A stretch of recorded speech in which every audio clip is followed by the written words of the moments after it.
সকালে নগরীর পাহাড়তলী এলাকায় হাজি ক্যাম্পের সামনে চলছিল পুলিশের তল্লাশি। এক পর্যায়ে সিএনজি অটোরিকশা থেকে দুটি এলজি সহ ধরা পড়েন বেলাল হোসেন নামে এই ব্যক্তি। পুলিশের প্রাথমিক জিজ্ঞাসাবাদে বেরিয়ে আসে অস্ত্র বেচাকেনার চাঞ্চল্যকর তথ্য। আটক বেলালের দাবি, সদরঘাট থেকে আল আমিন সাগর নামে একজনের দেয়া এসব অস্ত্র সীতাকুণ্ডের জঙ্গল সলিমপুর ছিন্নমূল এলাকায় রিদওয়ানের কাছে পৌঁছে দিতে যাচ্ছিলেন। বিনিময়ে ৫,০০০ টাকা পাওয়ার কথা। হত্যার হুমকি দেয়ায় অস্ত্র বহনে বাধ্য হয়েছেন বলে দাবি বেলালের। বোন জামাইকে তুমি ফেলছি, তুই যদি আমাদের সাথে থাকতে চাস তাহলে আমাদের কথা মতন চলতে হবে। ওরা জায়গা বিক্রি করে, দখলবাজি করে, এগুলো আর কি। হ্যাঁ, আলামিন সাগরে অনেক মামলা আছে, আগে অর্থ মামলা।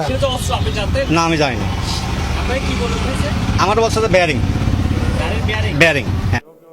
গত কিছুদিনে আরো কয়েকটি অভিযানে ধরা পড়েছে অবৈধ অস্ত্র।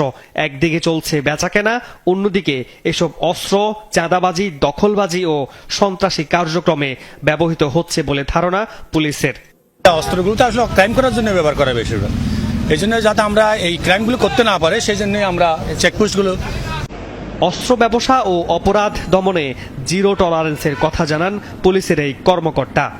অবশ্যই জিরো টলারেন্স, কারণ আপনারা যে কোনো সাধারণ মানুষও তো এটার বিপক্ষে, যে অবৈধ অস্ত্র যাতে কোনোভাবেই সাধারণ জনগণের উপর বা অবৈধ কাজে ব্যবহৃত করতে না পারে।